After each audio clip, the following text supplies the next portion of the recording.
Welcome to the Manzanita Institute Speaker Series event, our second Speaker Series event of the school year.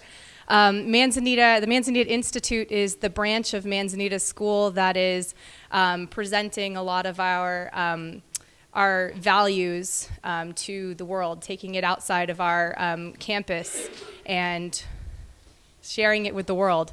We're excited tonight because we have two guests from Quail Springs, an environmental education nonprofit in the Ojai area. And here to talk a little bit more about Quail Springs and introduce tonight's speakers is Andrew Clinard, the community outreach coordinator at Quail Springs. Brenton Kelly is a man who wears many hats, some like large brimmed ones and some smaller brimmed ones. On the site, he is our watershed steward. A lot of us are involved with stewarding the land, but Brenton definitely keeps tabs on the water, the soil too. He's a man who is very passionate about compost and soil biology. You could talk about that for days. And tonight, we have him talking about fair share, one of the three permaculture ethics of earth care, people care, and fair share. He's been living in community for a long time, been at Quail Springs for 10 years, so he knows a lot about fair share at this point. Brenton Kelly, thanks. All right. Cool. Thank you all for coming out. This is quite a turnout. I first sort of build this talk as a permaculture primer, intro to permaculture, and I think that you all are probably a little bit further along with the permaculture movement than just a primer. So in case you don't know, permaculture is a multidisciplinary design science, which means that it's really about coming up with appropriate plans and designs and organizations, way to organize landscapes and human settlement for the benefit of both those inhabitants and the planet that you coexist with. Permaculture is a coined phrase from Bill Mollison and David Holmgren in Australia, is basically permanent culture or permanent agriculture. And in the course that we teach, it's a 14-day course. It's pretty much Bill Mollison's design manual, 14 chapters, goes through a whole bunch of different design tools and strategies and techniques, as well as the similar approaches over very diverse landscapes. So how to make a site-specific design. Permaculture does not look any one way around the planet. It looks very different everywhere. The last chapter of Bill's book is what I call the invisible structures. And it's all of the less tangible things. And I'm gonna focus on the fair share piece today, which is what I believe is one of the important invisible structures of holding together a permanent culture. Permaculture has at its core three primary ethics. And this is one of the reasons why permaculture caught my eye over 30 years ago as a really viable and important way of addressing these concerns of what I would say are the human settlement. How do we coexist on this planet? And for your information, those three ethics are probably pretty already well known. The first two are, well, we're still working them out. But we understand kind of the vocabulary behind care of people and care of the planet. Care of the people, we're currently working with social justice issues, with global ethnic equality, varieties of ways that we're learning to be human. And it's not easy, but it's also kind of, we've been working on it since the 60s as far as this here with regards to social and racial justice. There's also, since that time, going on right now, a lot of legislative deconstruction of those ethic-based laws, the civil laws, civil rights and the voting rights, and a lot of the environmental laws that we codified 30, 40, 50 years ago from a place of care of people is now being undone for the care of corporate profits.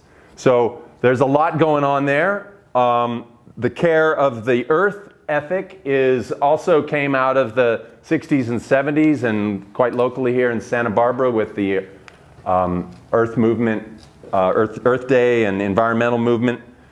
And this approach, like, well, there ought to be a law against polluting, right? There ought to be a law against leaking oil onto the beaches. And so we approach both of these ethics as a way of kind of going, okay, well, maybe we can legislate our way into being responsible. And you can outlaw a whole bunch of things, but you cannot legislate an ethic. It doesn't happen. You got to be careful if you demand a law to legislate something like an ethic. Well, with the EPA and the environmental movement, you know, we got the Clean Air and Clean Water Acts, not unlike the voting and social and civic rights, that they are currently being undone. It's never a finished story. Rachel Carson was the one who said, conservation is a cause that has no end. There is no point at which we will say that our work is finished. All right, this is engagement, and we can understand and we can speak fluently and stand up and defend our planet and our social justice movements because we understand those things in a vernacular. We have to fight for them, they're not being fed to us, but we understand those two kind of really dynamic, I would call them rights, but they're also an ethic, the care of the people and the care of the planet. Well, the third ethic of permaculture is a lot less well understood. There's a lot less language in our vocabulary behind it. And in permaculture, it goes by the term fair share, or the return of surplus, or self-regulating limitations. You start stumbling over it as like, well, what does that mean as an ethic? I think Aldo Leopold, who came at a land ethic, helped us understand what it means to be a member of a biotic community. And he said that a land use decision is right when it tends to preserve the whole biotic community, and it is wrong when it tends otherwise. Now, what does that mean? What does the rest of the biotic community mean? And how can we engage in our actions of daily commerce, of sheltering ourselves, of feeding ourselves, and raising our family? How can we take into consideration a biotic community that is not only dependent on us preserving it, but its survival is our survival? This is where we start to talk about fair share. Fair share is recognizing and setting functional limits to consumption and reproduction. So I don't want to get up here and tell anybody about rights and wrongs of economic movements, and don't want to be misunderstood as a socialist or a communist or an anti-capitalist or any of these isms, but one does have to address their consumerism when it comes to fair share.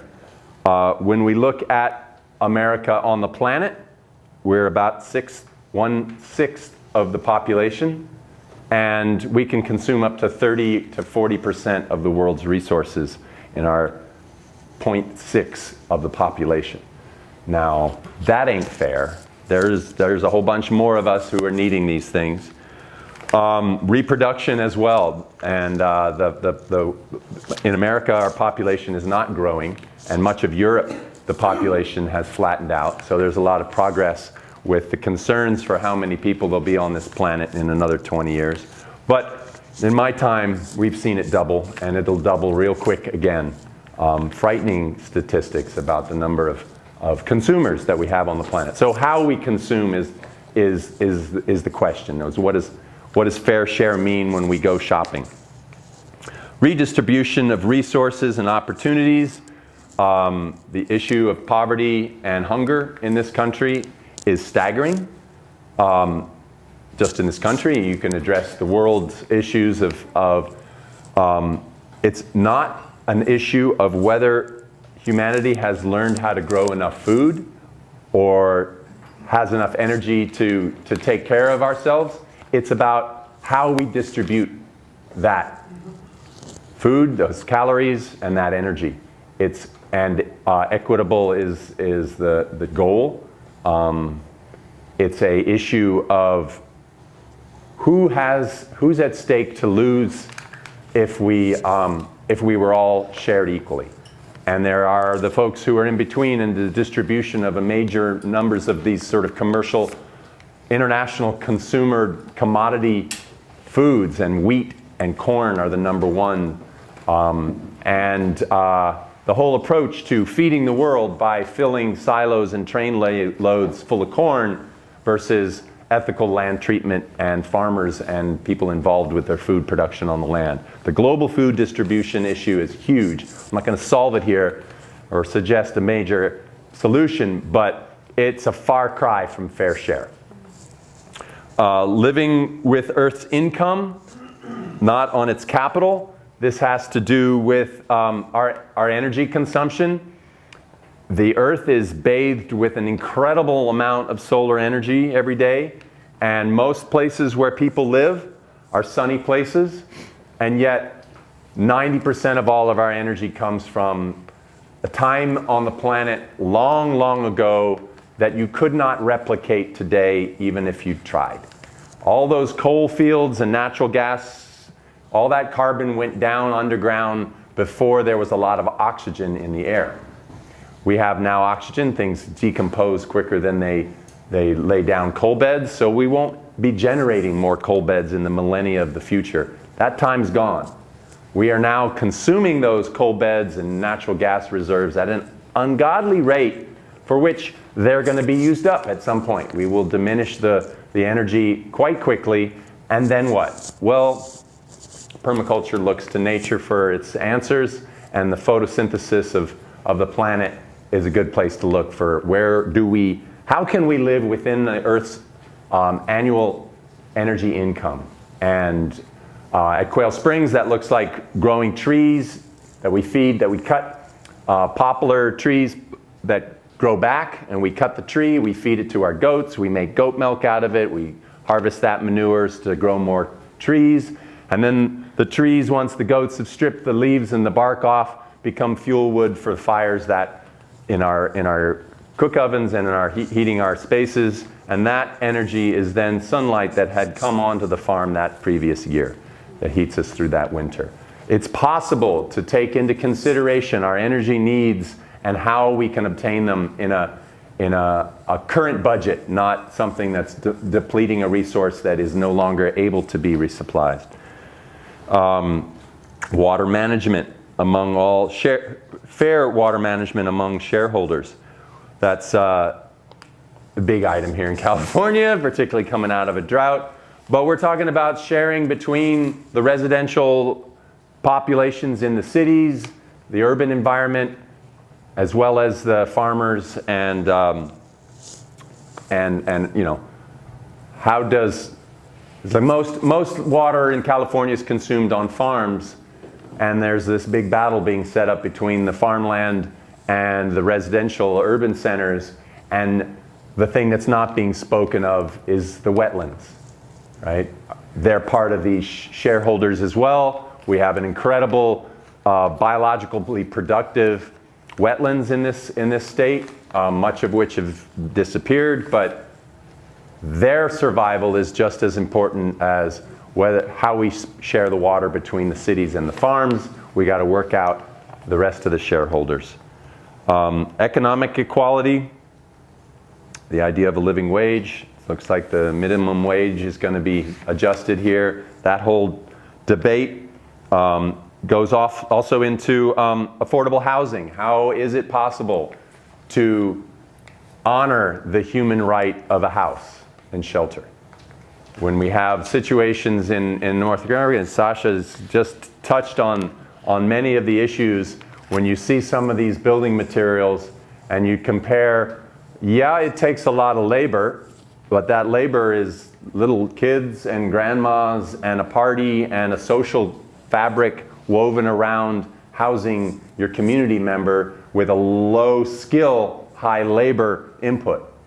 You need a couple of good trained builders, and everybody else can be kept on track to build a phenomenal structure of very low cost when you aren't paying for a journeyman contractor to accomplish it. And then that annual maintenance that comes along is a known relationship with that building. It's not, oh God, I gotta get the contractor back out here to fix the broken sink because I don't have the time or the knowledge to fix, it's like we're detached from that environment. So it's all a matter of, who do we get in? How do we pay the bill to get that done, as opposed to how can my friends help build this house with me? The carbon economies, fair share, is now being addressed with, in California, we got the carbon tax and the carbon use fee. There's going to be the development in the next few years. Of course, they've been saying that for a few years, but it's starting to get traction. There are a lot of pros and cons about the idea of carbon credits and what, how you can be responsible economically with a market sort of structure to start addressing the idea of carbon emissions, and those that are emitting them having to pay credits to those who are storing them. And the opportunity for agriculture in this state to move into carbon farming is phenomenal. Carbon farming is the ability to take atmospheric carbon and sequester it permanently, at least more permanently than the typical cycle of gas moving through plants and going right back up into the atmosphere. Wetlands and grasslands and forests are stored carbon that's pulled out of the atmosphere. Now we think of the tragic greenhouse gas of carbon dioxide going in the atmosphere. Well, anybody who's an agronomist or a gardener knows that plants depend on CO2 to grow. That's their fuel besides sunlight. So we're coming into a place that's even a greater capacity to harness photosynthesis as a way of storing carbon. And this is overlooked because photosynthesis is not a high-tech industry. No one has a patent on the chloroplast, right? But that's what the planet has to offer us as a model for what we do when there's too much carbon in the air. We put it back into the soil. We do things differently than the way we're currently doing it, by plowing and tilling and burning and using up soil carbon in the ways that agriculture, as well as a number of other industries, use up carbon to exploit it for another commodity, whether it's burning it as an energy or tilling soils to grow corn when you're having to pack so much energy into that through the tractor and the fertilizer that the value of the energy coming out in corn is diminished, and you're fighting an uphill battle when the pasture that the corn used to be was sequestering carbon, and now the land use for growing corn in Iowa is generating more atmospheric carbon than sequestering it.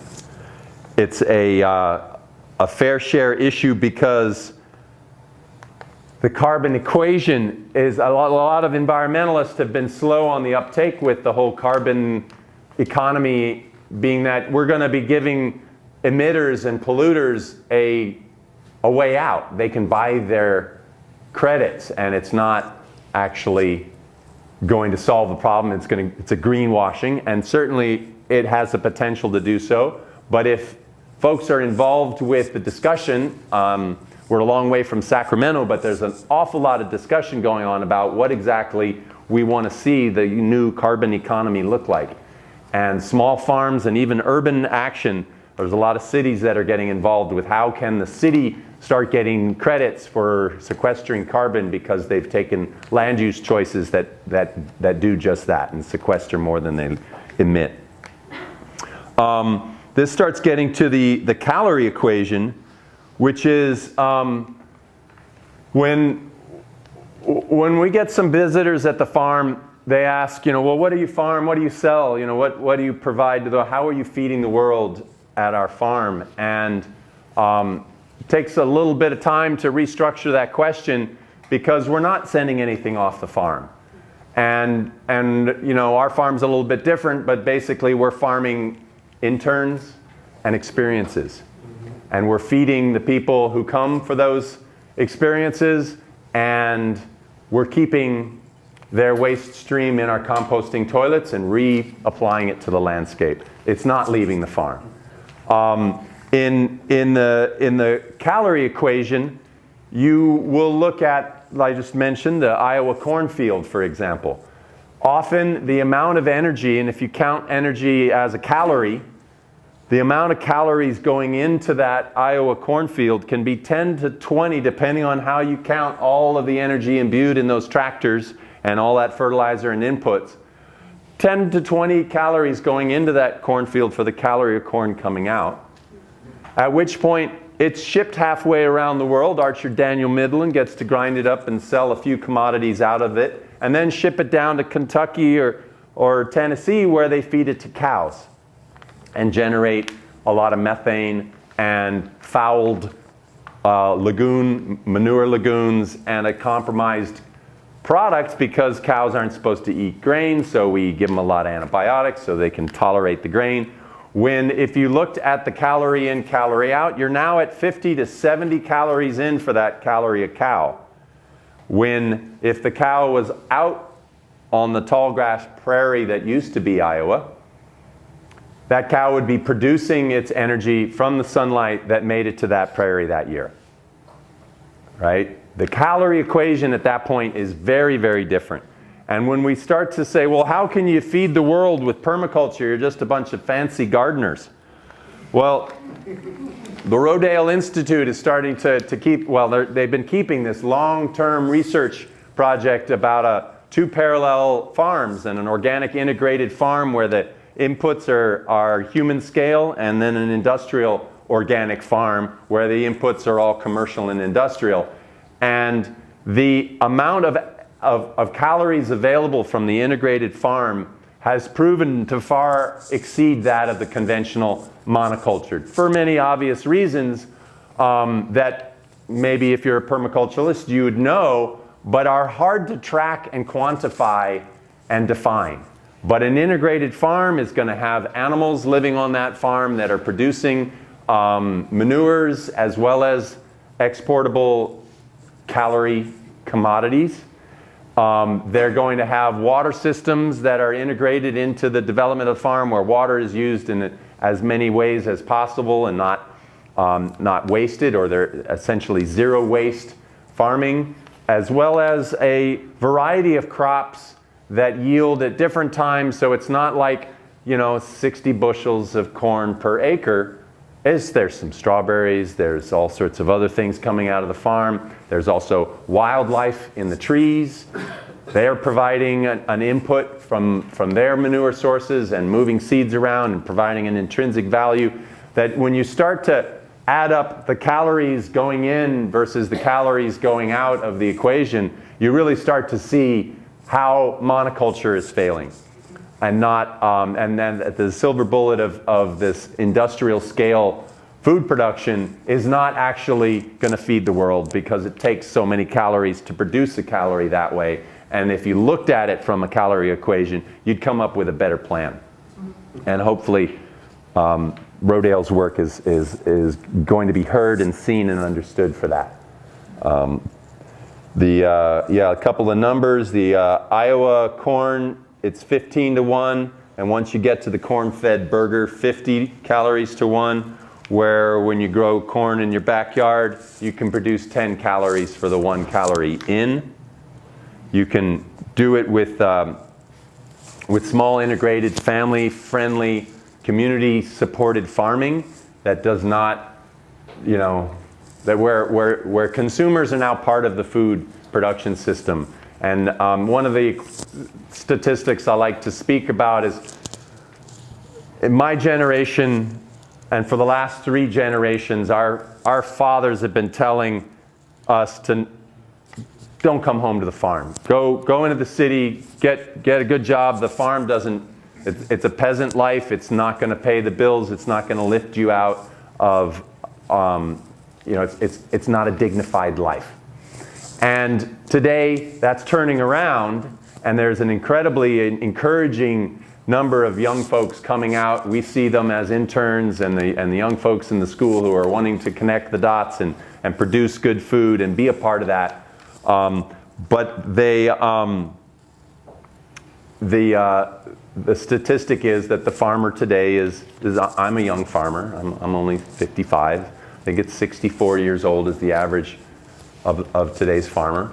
And it's down to a population under 1% of the general population, when in grandfather's time, half of us in this room would somehow be directly connected to our food web. In production, distribution, manufacturing, somehow we would be involved in our food cycles. And now it's a small number of people producing it and a very small number of people controlling the access to it, be from production through to the shopping malls. It's a very scary situation there. And it totally comes undone when you start looking at, really, well, what does the monoculture, yeah, it fills train loads of corn, but is it really feeding the planet? And what about all the loss of topsoil that's the cost of all that corn?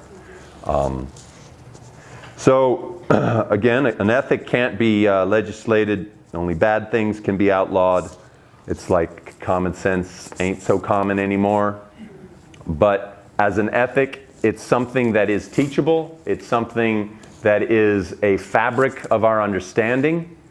And it's also, here we are in America, world's greatest democracy, right?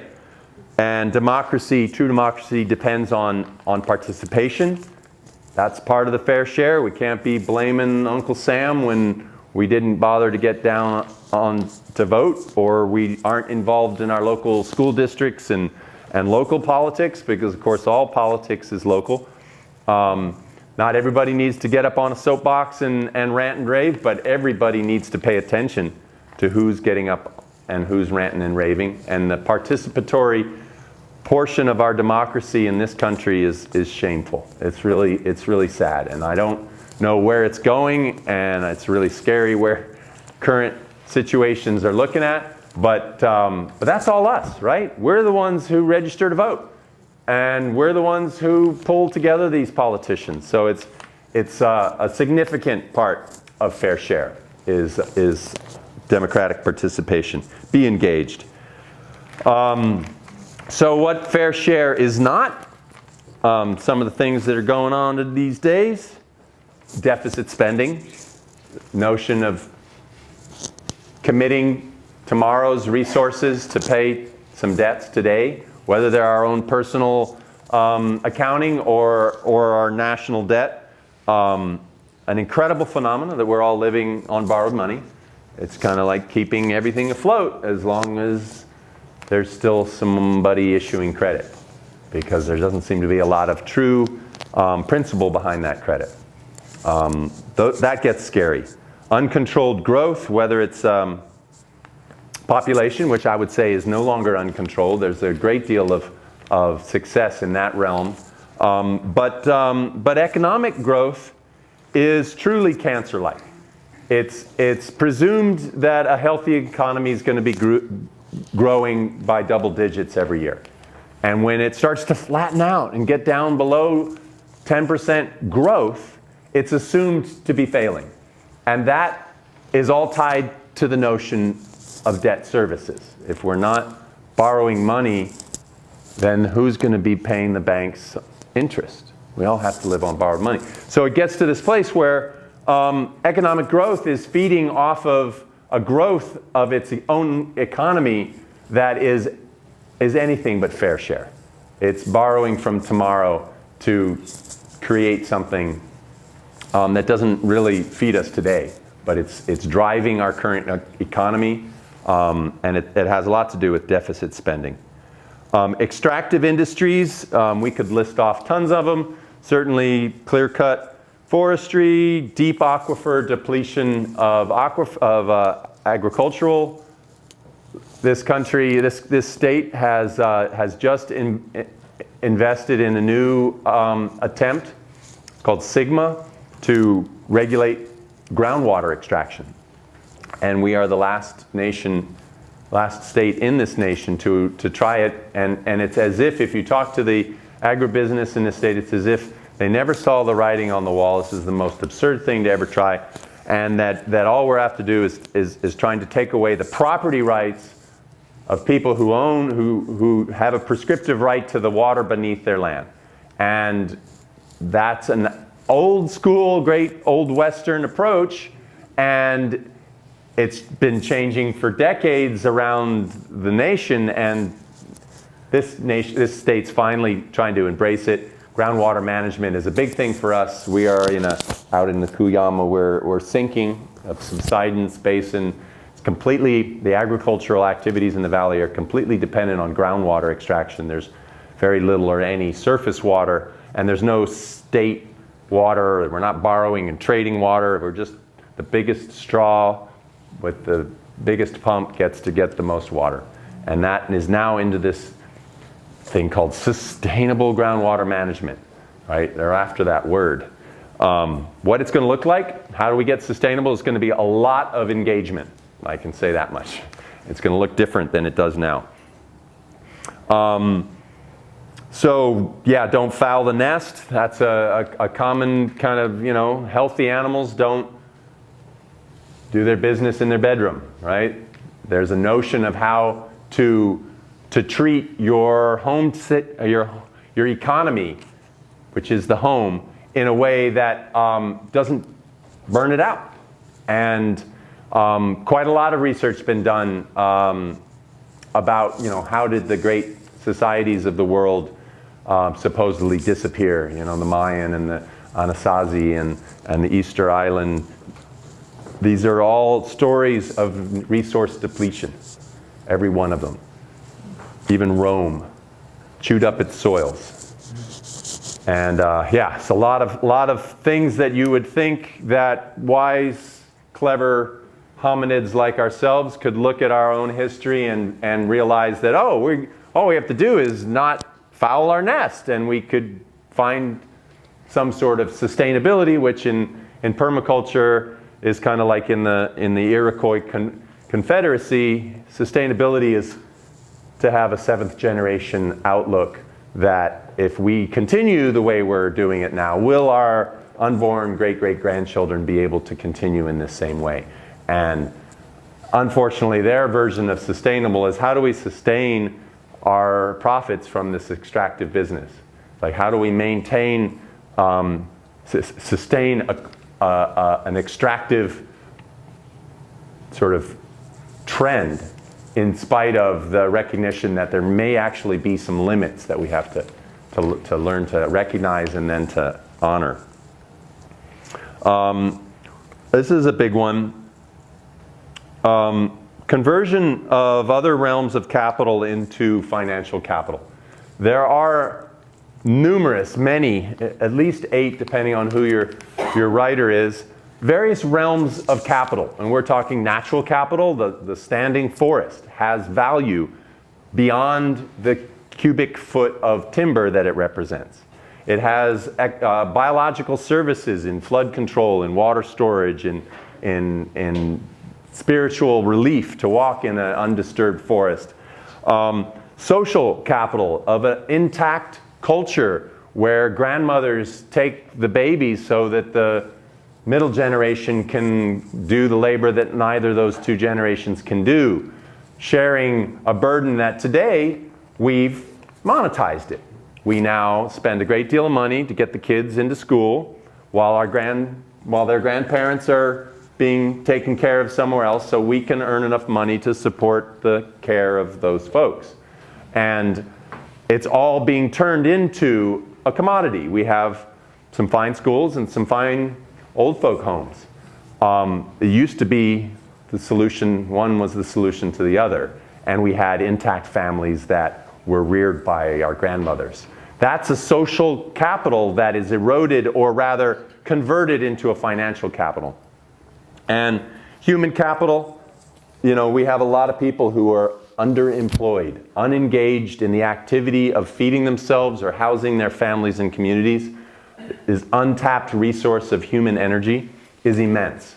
And they're standing on the street corners when they could be engaged in phenomenal social activities that would feed or house or care for the needs of the community instead of being basically falling through the cracks. A number of these sort of realms of capital that the conversion of them is what's driving the economy. As the economy recognizes the financial capital, and if everything can turn into a financial capital, then the business can move ahead to a double-digit growth, but we run out of natural capital, and we erode our social capital and community capital. Externalities, all those things that the business manages by off-counting certain costs. For instance, the true cost of gasoline. If we all, and it's really hard, we just bought gas down there and it was on $3.50, $4 almost. And, well, that's a lot of money per gallon unless you start to count, that actually all that oil has to come out from those Saudi Arabian sand, and we need to defend that part of the world so that we can extract that oil. And when you start counting that kind of cost, we would all be paying 10 or more, I think it's $15 a gallon now, that is a reasonable cost of what it takes to provide that gallon of gas at a gas station. And those costs, everything above the $4 that we're griping and moaning about, are in our taxes, are in our health care costs, and our military budget, and our foreign policy costs. All of those are externalized so that we can grumble about something under $5 when we should really be paying $15 if we wanted to know how much we're actually burning in our gas tank. Externalized costs come in food subsidies as well. The American food bill is a phenomenal array of borrowing from one economy to pay other folks and to keep middlemen in business, as opposed to supporting the new generation of farmers who are trying to get access to land and access to water and access to markets.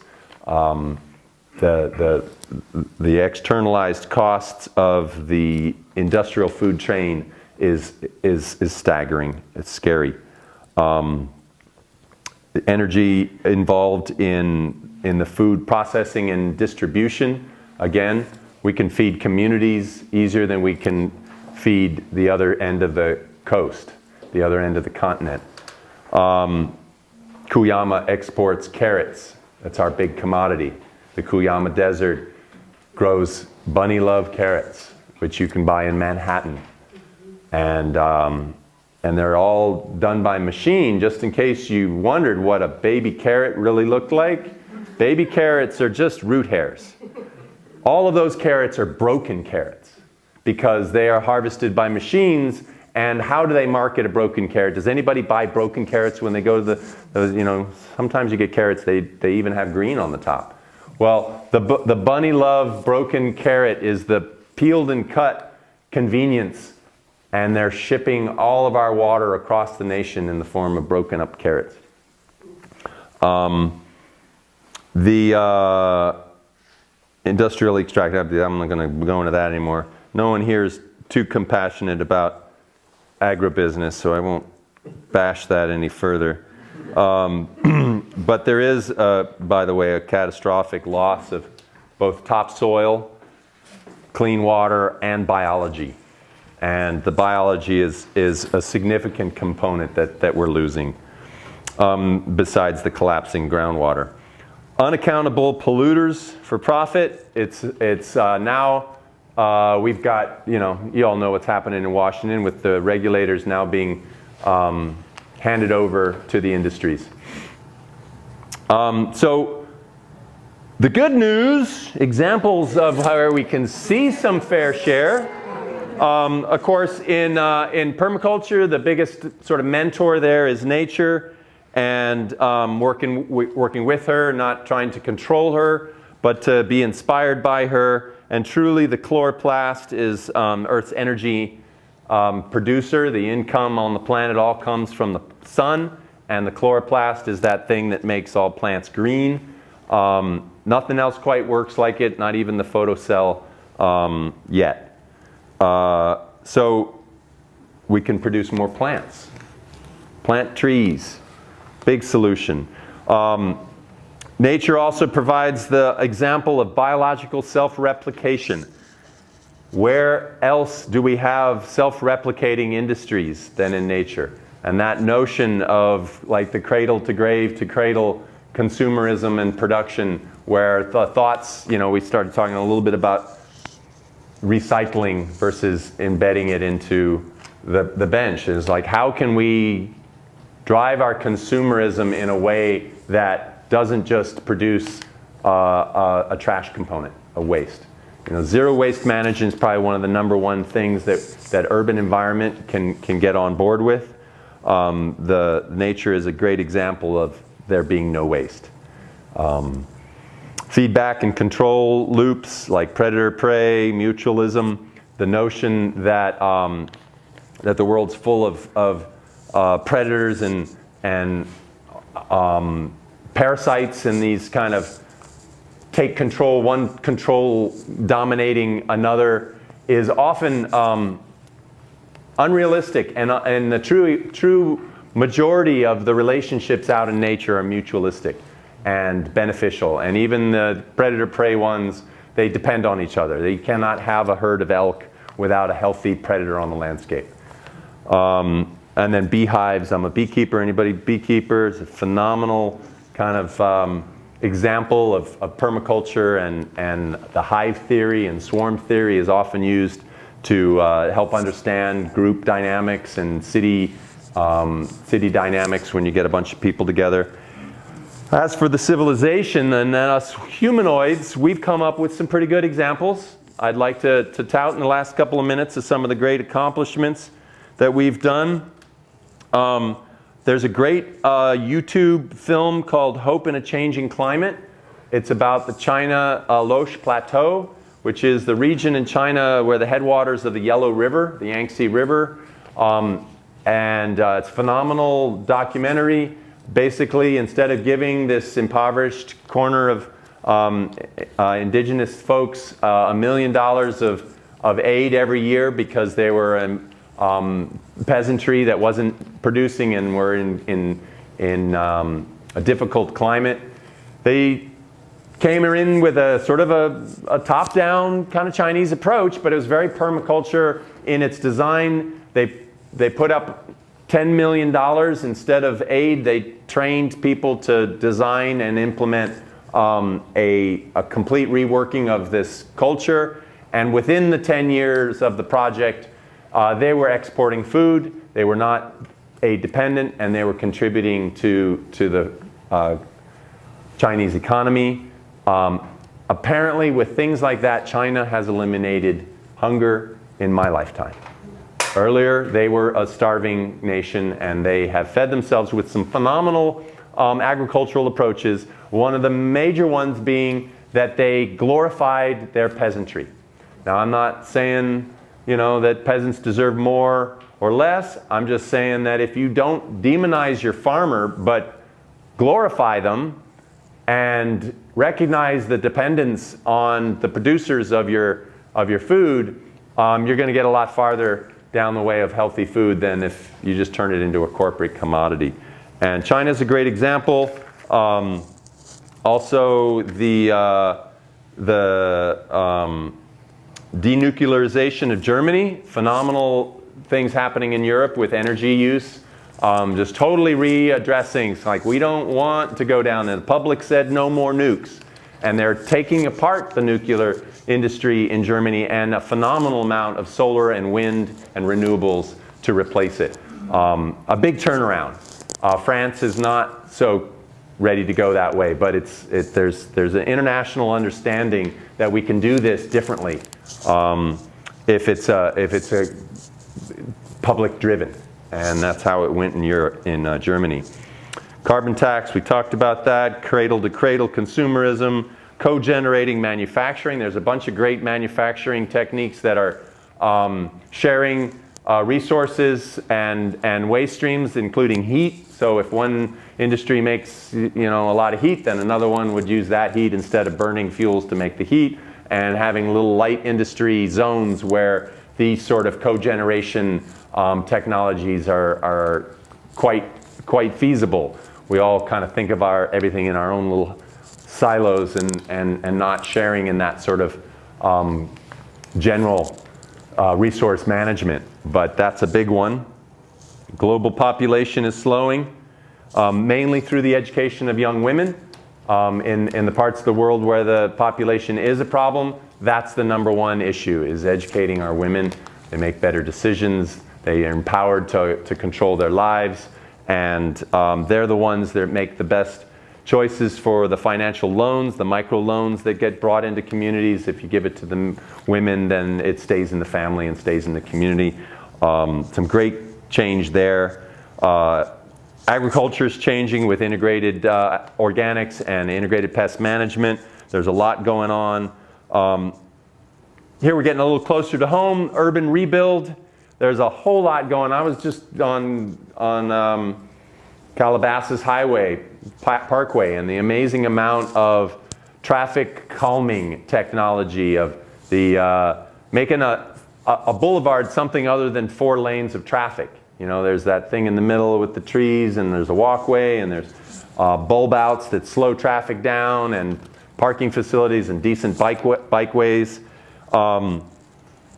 The Portland City Repair Project is a great example being done up there, where communities are reclaiming their intersections.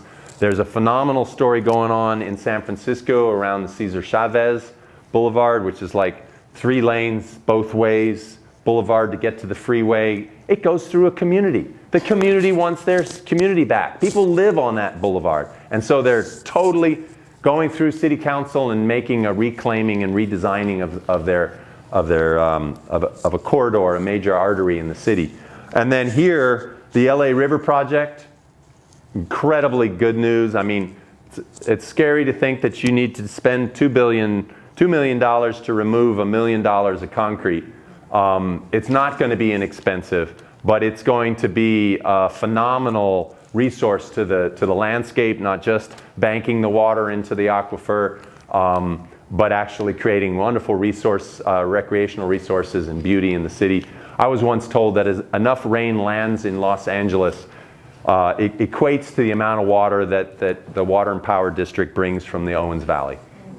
And we spend all that money shunting that water in flood control down ditches and out the LA River Basin, while we then go off to Owens Valley and dry up the desert to bring water at great expense from the other side of California.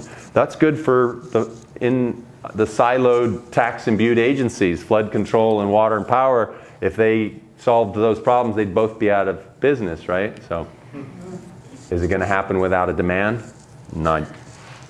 Zero waste management, I mentioned that. Urban environment particularly, all sorts of resources are all linearized here. They're just, you buy one thing, you do something with it, and then out it goes. And opportunities within dense communities, dense populations, to start gleaning these things, whether it's just purely for compost, instead of hauling it off to a landfill, actually creating green waste back into usable soil covering compost. And then energy is reusable and renewable, and a number of other things. And then cooperative endeavors. We're a member of the Ala Vista Food Co-op, where we drive 100 miles into town to share the consumer opportunities of a buyer's co-op. And I know there's a lot of parent-teacher schools. I was involved with, when my child was in school, the Montessori I was very involved with, and I know with your community here, there's a lot of folks who are not just dropping their kids off at school, but are actually engaged in cooperative endeavors through education. And the same thing happens with our farmers markets and our CSAs with food production and being involved in that consumer side of things. And gosh, we would never be able to behave up there on the 101 if we weren't cooperating, right? There's billions of cars driving back and forth, and most of the time everybody's getting where they're going in a reasonable time frame. Well, that's about it. I have one more example of the easiest way I have to explain the kind of concept of what fair share might look like when you engage with it. You can imagine the all-you-can-eat buffet, where you're walking up to the table and you've got your tray, and there is the buffet line. And it's all there. All the arable land, all the consumables, all of the big mansions, all of the energy it takes to get you through your day, all of your devices and technology. You have just one tray, you know, you might be able to come back, but you got to fill from that abundance. You've got to choose and somehow come up with a notion of enough. While behind you, currently we're about 7.4, I think. We're almost 7.5 billion humans on this planet. Now there's a big line, and the people in the back of the line are going to have a different access to that buffet than you standing right up there in our current global economy. We're pretty darn close to the head of the line here in America. And just keep in mind those 7 billion others, not to mention the rest of our co-inhabited biotic community that also, that's all there is. That's on the table, that's all there is. Where do we learn in our families, in our schools, in our societies, where do we learn enough?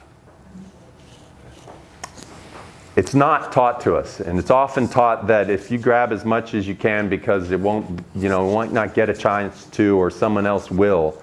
And therein lies one of the most critical components of permaculture, is to really decide how, in the way we frame our daily lives, how we feed ourselves, how we shelter ourselves, how we educate our children, can we do that in a way that our great unborn grandchildren will be able to continue? And that's the hardest part, is how much is enough. So I thank you all for your time.